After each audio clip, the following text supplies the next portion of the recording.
کھڑے ہیں تو ایک دو راہ ہے، اس دو راہے میں ایک راستہ یہ ہے، نمبر 1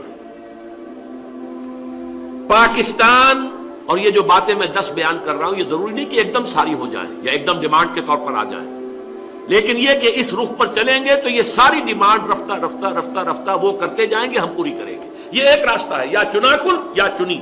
وہ چنا کیا ہے؟ نمبر 1 اپنے جینیسس کو اور اپنے آئیڈیولوجیکل بیک گراؤنڈ کو بھول جاؤ، فرگیٹ اباؤٹ اٹ۔ کیوں پاکستان بنا تھا، کیا وعدے کیے تھے اللہ سے، کیا نعرے لگائے تھے، کیا کہا تھا، کیا پس منظر تھا، جسٹ فرگیٹ اباؤٹ اٹ۔ اور ایک آئیڈیولوجیکل اسلامک اسٹیٹ ہم نے بنائی ہے، اور ہم دنیا میں بقول قائد اعظم ہم عہد حاضر میں اسلام کے اصول حریت و اخوت و مساوات کا ایک نمونہ پیش کرنا چاہتے ہیں، اور بقول علامہ اقبال مبشر پاکستان مفکر پاکستان، اگر جیسا کہ مجھے یقین ہے ہندوستان کے شمال مغرب میں ایک آزاد مسلمان ریاست قائم ہوگی تو ہمیں موقع مل جائے گا کہ ہم اسلام کے چہرے پر جو بدنما داغ آ گئے تھے دور ملوکیت میں، وہ چاہے دور بنو امیہ تھا یا دور بنو عباس تھا یا وہ ترکان عثمانی کا دور تھا، یہ بادشاہ لوگ تھے، انہوں نے اسلام کا حلیہ بگاڑا ہے، تو اسلام کو دنیا پہچانتی ہے۔ اس حوالے سے ہم اثر نو جو ہے اصل اسلام، ظاہر بات ہے کہ دور ملوکیت سے پہلے کا اسلام جو تھا وہ دورہ خلافت راشدہ کا اسلام تھا۔ Just forget about it, number 1۔ Number 2 مغربی سیکولر جمہوریت کو یکسو ہو کر اس کے جملہ متضمنات کے ساتھ اختیار کرو۔ اس میں اس وقت مطالبہ ہے کہ یہ جمہوریت بحال کرو، جمہوریت بحال کرو، جمہوریت بحال کرو، یہ بیسک ڈیموکریسی، یہ جو ہے جو نیچے کا تم کر رہے ہو لوکل باڈیز، اس سے ہم نہیں مطمئن نہیں ہیں، لیکن اصل تو یہ ہے کہ جمہوریت کے ساتھ ساتھ 2 اس کے اندر جو مطالبے مثمر ہیں۔ تم نے مذہب کی بنیاد پر قادیانیوں کو غیر مسلم قرار دیا، ٹیک اٹ بیک۔ یہ کیا پرانے زمانے کی دقیانوسیت ہے تمہاری؟ مذہب کی بنیاد پر انسانوں میں فرق، آپ کو تو ہندوؤں اور مسلمانوں کے درمیان فرق نہیں کرنا چاہیے، کجا یہ کہ وہ ایک قوم جو اپنے آپ کو مسلمان کہتی ہے۔ اور نمبر 2 یہ کیا قانون بنایا ہے؟ یہ قانون تحفظ ناموس رسالت، توہین رسالت کا قانون، غالباً 295C ہے۔ یہ کیا ہے؟ لبرلزم کا دور ہے، ہر شخص کو کہنے کا حق ہے۔ دیکھتے نہیں ہم اپنے خدا کے لیے یہودیوں سے یہ الفاظ سننے کو تیار ہے کہ سن آف گاڈ تھا، سن آف گاڈ نہیں سن آف مین تھا، وہ پوری پکچر انہوں نے بنائی son of man. Son of God کہاں کہتے تم اس کو؟ Son of man. اور مین کا بھی جو بیٹا جو ہے وہ حرامی طریقے پر ہے، جوزف کا بیٹا ہے، اور جوزف جو ہے کارپینٹر، اس سے اس کی شادی ابھی نہیں ہوئی تھی مریم کی سلام علیہا، ودائی نہیں ہوئی تھی، رشتہ تھا صرف۔ یہ باتیں ہم برداشت کرتے ہیں، حالانکہ ہمارے نزدیک وہ خدا کا بیٹا ہے، ہم جھیلتے ہیں کہ نہیں؟ تو سلمان رشدی نے اگر کچھ کر دی بکواس تو تمہیں اتنی تکلیف کیوں ہے؟ پوری مغربی دنیا سلمان رشدی کی پشت پر آ گئی، پورے جو ہے پورے پلین لورڈز اس کی کتاب کے سیکنک ورسز کے جو ہے پورے ہوائی جہاز بڑھ کر دنیا میں گئے کتابوں کے، اور ہم سے کہا گیا یہ تم نے کیسے قانون بنا دیا؟ آپ کو معلوم ہے یہ قانون توہین رسالت کے اوپر پوپ صاحب بھی بولے ہیں، صدر صاحب بھی بولے ہیں امریکہ کے، پوری دنیا جو ہے اس کے پیچھے۔ تو جمہوریت جو سیکولر جمہوریت کے تقاضوں کو اس کے جملہ متضمنات کے ساتھ جو ہے وہ تسلیم کرو۔ نمبر 3 کشمیر کو بھول جاؤ، فرگیٹ اباؤٹ کشمیر۔ بلکہ اگر میں ترجمانی ذرا اپنے الفاظ میں کر رہا ہوں، اب تو اگر بھارت لائن آف کنٹرول کو مستقل سرحد ماننے پر تیار ہو جائے تو بہت غنیمت سمجھنا۔ کبھی ایک دور تھا جب بھارت کہتا تھا یہ اور تم نہیں مانے، اب تو بھارت اس کو بھی نہیں مانے گا۔ وہ تلا ہوا حملہ کرنے پر آزاد کشمیر پر، آپ نے سردار عبدالقیوم کا بیان پڑھ ہی لیا ہوگا، پوری تیاری ہے۔ اور جس طریقے سے کہ آج بیان آیا ہے، آج کی سرخی تھی نوائے وقت کی، اب مسئلہ کشمیر کا نہیں پاکستان کا ہے۔ کہاں کشمیر کی باتیں کرتے ہو؟ آپ پاکستان کی خیر بناؤ۔ آپ کو معلوم ہے جب آیا تھا لاہور واجپئی تو کہیں نواز شریف صاحب نے اپنے اسی خلوص و اخلاص میں کہیں کہہ دیا، اور سمجھتا تھا کہ شاید یہ بھی ریسیپروکیٹ کرے گا، کچھ نہ کوئی بات اچھی کہے گا، کہ کشمیر کے بغیر پاکستان نامکمل ہے۔ فوراً جواب ملا ہے پاکستان کے بغیر بھارت نامکمل ہے۔ یہ جواب تھا واجپئی کا، دوستی کی ہائٹ پر، وہ تو دوستی کا وقت تھا نا، انتہائی دوستی کی ہائٹ پر بھی یہ شے تھی جو اس کے دل کے اندر سے تھی، وہ باہر آئی۔ نمبر 4، اپنا یہ نیوکلیئر پروگرام رول بیک کرو، ختم کرو، سی ٹی بی ٹی پر فوراً دستخط کرو۔ کہاں تمہارے دماغ میں خناس آیا ہے؟ تم نیوکلیئر پاور بننا چاہتے ہو؟ کھانے کو تمہارے پاس دانے نہیں ہے، معیشت کا تمہارا دیوالا نکل چکا ہے، دیوالا تو تم ہو چکے ہو۔ یہ تو ہم نے تمہیں کوئی سپورٹ دے کر، جیسے لائف سپورٹس ہوتی ہیں، وہ مریض پڑا ہوا ہے، اس کی اصل موت تو واقع ہو چکی ہے، لیکن لگا رکھی ہے نلکیاں، کوئی پیس میکر بھی لگا ہوا ہے دل کے اندر بھی، وہ بھی اس کو دھکے دے دے کر چلا رہا ہے، اور کوئی آکسیجن بھی لگی ہوئی ہے۔ اس طرح کا تو تمہارا معاملہ ہے۔ نمبر 5، جہادی تنظیموں کو کچل ڈالو۔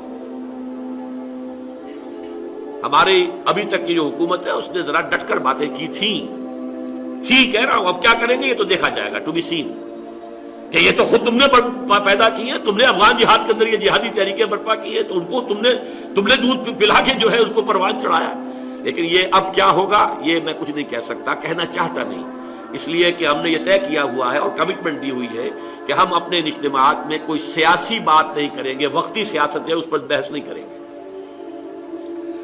نمبر 6، طالبان سے تمام روابط ختم کرو، اس کے گھیراؤ کو جو ہم نے اسکیم بنائی ہوئی ہے اس کے اندر ہمارا ساتھ دو، اسامہ ابن لادن کو پکڑنے میں ہمارا ذریعہ بنو۔ نمبر 7، جیسا کہ میں نے کہا تھا یہ چیزیں ایک دم نہیں آئیں گی، لیکن یہ ایک راستہ ہے، دو راہ ہے، ادھر جائیں گے تو 1 میل 2 میل 3 میل 4 میل آگے آتے جائیں گے نا، یہ سنگھائے میل ہیں اس ایک راستے کے۔ نمبر 7، دینی مدارس پر کریک ڈاؤن کرو، اول تو انہیں ختم کرو۔ علیحدہ دینی مدارس کہاں ہیں؟ ترکی میں ہے، سعودی عرب میں ہے، یہ آزاد دینی مدارس جماعتی دارت سارے حکومت کے تحت ہونے چاہیے، اور یہ خطیب حضرات جو چاہتے ہیں منہ میں آتا کہہ دیتے ہیں، یہ جمعے کے خطبے ہو رہے ہیں، کنٹرول کرو انہیں۔ کیا ترکی میں کوئی خطیب جو چاہے تقریر کر سکتا ہے؟ کیا سعودی عرب میں کوئی خطیب جو ہے جو اپنے جی میں آئے بیان کر سکتا ہے؟ تو مدارس بھی ختم کرو، دینی تعلیمات کو شامل کر لو اپنی کالجوں میں، یونیورسٹیوں کے اندر جو بھی ہے، اسلامیات تم نے رکھا ہوا کچھ اور رکھ لو، ایک شریعت کالج علیحدہ بنا لو، ایک خاص حد سے آگے جا کر، جیسے سعودی عرب میں ہائی اسکول کی تعلیم بالکل مشترکہ ہے، تمام علوم جدید بھی اور قدیم بھی اس میں پڑھائے جا رہے ہیں، دین کی بھی تعلیم آتی ہے۔ اس کے بعد یہ کلیت الشریعہ ہے، یہ کلیت اصول الدین ہے، یہ کلیہ فلاں طب کا ہے، یہ کلیہ جو ہے ہندسے کا ہے، انجینئرنگ کا، کلیات میں چلے جاؤ۔ لیکن یہ شکل جو دینی مدارس کی ہے، جو پاکستان اور ایران میں خاص ہے، صرف 2 دنیا کے یہ مسلمان ممالک ہیں، مجھے اور ہو سکتا ہے کسی اور جگہ بھی ہو لیکن میرے علم میں نہیں، جہاں دینی مدارس آزاد ہیں۔ انگریز کے دور میں بھی جب انگریز کی جو ہے ایک طرح کی تھوڑی سی حکومت ہی کہہ لیجئے کہ ایران کے اوپر بھی تھی، اگرچہ ڈائریکٹ رول کبھی نہیں کیا انگریز نے ایران کو، وہاں اس وقت بھی ان کے دینی ادارے بالکل انٹیکٹ رہے۔ اسی طرح ہندوستان کے اندر بھی دینی ادارہ دیوبند یا اپنی جگہ پر انٹیکٹ رہے، چلتے رہے، اور اب بھی وہ آزاد ہے، یہاں بھی آزاد ہے، لیکن انہیں ختم کرو۔ Number 8، World Bank, IMF، WTO، World Trade Organisation, اور اس کا ایک ذیلی اور ادارہ ٹرپس، ان کے تمام تقاضوں کو پورا کرو، ان کے تمام مطالبات کو پورا کرو، اپنے عوام کا خون نچوڑو، انہیں اور کولوں کے اندر جو ہے پیلو انہیں، اور خون نکال کر ان شائی لاکس کو جو ان کا پاؤنڈ آف فلیش ہے وہ فراہم کرو۔ یہ ٹرپس جو ہے آپ نے بھی شاید پہلے ہی سنا ہو، آج میرے علم میں بھی حال ہی میں یہ بات آئی ہے کہ یہ ایک اور ذیلی معاہدہ ہے WTO کا، اور وہ ذیلی معاہدہ یہ ہے کہ دنیا میں بیج جو ہیں ان کی ڈسٹریبیوشن کا کام صرف جو ملٹی نیشنلز ہیں ان کے ذریعے ہوگا، کوئی ملک یا اس کے شہری، اس کے کاشتکار اپنے پاس بیج نہیں رکھ سکیں گے، قانوناً جرم ہوگا۔ اور اس کی وجہ کیا ہے؟ وہ یہ کہتے ہیں کہ ہم نے جو یہ مختلف اجناس ہیں ان کے اندر جینیٹک جو ڈیولپمنٹ کی ہے، جس سے کہ نئی اجناس کی شکلیں پیدا ہوئی ہیں، جس سے پیداوار زیادہ ہوتی ہے، یہ تو ہے، صحیح ہے، یہ ہم نے ریسرچ کی ہے، بہت اس میں پیسہ خرچ کیا ہے، تو اس کا جو اب ادارہ قائم ہو رہا ہے وہ کیا ہے؟ یہ ٹرپس کیا ہے؟ یہ ہے trader related intellectual property rights, trade oriented related TRIPS, intellectual جو ہم نے کام کیا ہوا ہے، یہ بیج جو ہے ہم نے ڈیولپ کیے ہیں، لہذا اس کے اوپر ہمیں نفع ملنا چاہیے. ہم صرف ڈیل کریں گے. کوئی ملک جو WTO کے تحت آ جائے گا وہ اپنا بیج پیدا نہیں کر سکے گا, نہ کوئی کاشتکار اپنے پاس بیج رکھ سکے گا. یہ ہے جس کے خلاف ایک تحریک بھی ہمارے ملک میں چلی ہے. یہ دنیا اسلام بیداری کونسل کے نام سے اس میں انہوں نے تحریک بھی کی ہے اور پشاور میں کوئی سیمینار بھی کیا ہے. یہ چوتھا ادارہ ہے جو یہ گلوبلائزیشن, یہ جس کو میں نے ایک مرتبہ تقریر کی تھی تو کہا تھا گلوبلائزیشن, اور یہ دنیا میں کہا جا رہا ہے یہ گلوبلائزیشن ہے کہ پوری دنیا کی معیشت کو ہڑپ کر جائیں, باقی صرف رہ جائیں ہمارے رحم و کرم پر. ہماری ملٹی نیشنلز ہوں گی, انہی کی حکومتیں ہوں گی, انہی کے ملازم ہوں گے. عام آدمی جو ہوگا پاکستان کا, ہندوستان کا, کہیں اور کا, وہ ورکر ہوگا, اسے تو سبسسٹنس لیول دیں گے. باقی کچھ ان میں ذہین جو ہوں گے انہیں مینیجرز بنا لیں گے, ایگزیکٹوز میں لے آئیں گے, انہیں لاکھوں کی تنخواہ بھی دے دیں گے. لیکن یہ ہے کہ بہرحال ان سے خرچ بھی سارا کرا لیں گے اور وہ کنزیومرزم کے تحت وہ واپس بھی ہم لے لیں گے. بس یہ نظام ہوگا پوری دنیا کے اندر. آزادی, ٹریڈ آزادی ختم. آزادی اس کی ختم کہ آپ امپورٹ کے اوپر کوئی قدغن لگا سکے, کوئی امپورٹ جو ہے اس کے اوپر ٹیکس لگا سکے, کوئی اپنی لوکل انڈسٹری کو پروٹیکٹ ختم نہیں کر سکتے, بالکل نہیں کر سکتے. آپ کو سارے اپنے دروازے کھول دینے ہوں گے ہمارے ملٹی نیشنلز کے لیے. اور یہاں تک کہ اب تو زراعت پر میں آ گیا, ٹریڈ اور جو ہے انڈسٹری اس کا معاملہ تو دور رہا, WTO جو ہے, لیکن یہ جو ٹرپس ہے اس نے تو گویا کہ زراعت کو بھی پورے طور پر شکنجے میں لینے کے لیے کہ یہ ہمارے جو ہے پروپرائٹری رائٹس ہیں, ہم نے ڈیولپ کیے ہیں یہ بیج, لہذا ان سے ہمیں نفع ہونا چاہیے. صرف ہم جو ہے سپلائی کریں گے اور بیچیں گے اور کوئی ملک یہ کام نہیں کر سکے گا. یہ ہے جو اس وقت پوری دنیا میں ہو رہا ہے. اس لیے میں نے کہا ورلڈ بینک, IMF, WTO اور TRIPS ٹرپس, ان کے تمام تقاضوں کو بتمام و کمال پورا کرو اور اپنے عوام کے خون کو اور نچوڑ کر ہمارے شائلاکس کو جو ان کا پاؤنڈ آف فلیش فراہم کرو.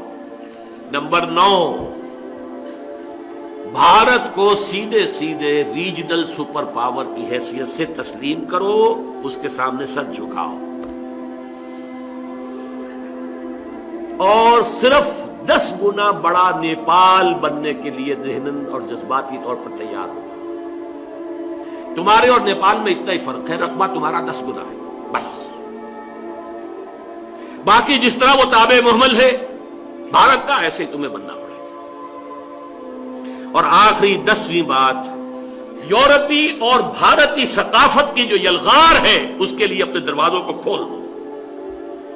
اور جو تحریک فیمنزم کی ہے جس کے 2 بڑے لینڈ مارکس جو ہے وہ قاہرہ کانفرنس اور بیجنگ کانفرنس تھی, اس کو فروغ کے لیے NGOs کے لیے کھلی میدان دو اپنے معاشروں کے اندر کہ وہ جس طرح چاہیں اس کے اندر سے, اس معاشرے کے اندر سے جو ہے کرپشن اور اس کے اندر سے یہ عائلی نظام کے خاتمے کا معاملہ کریں.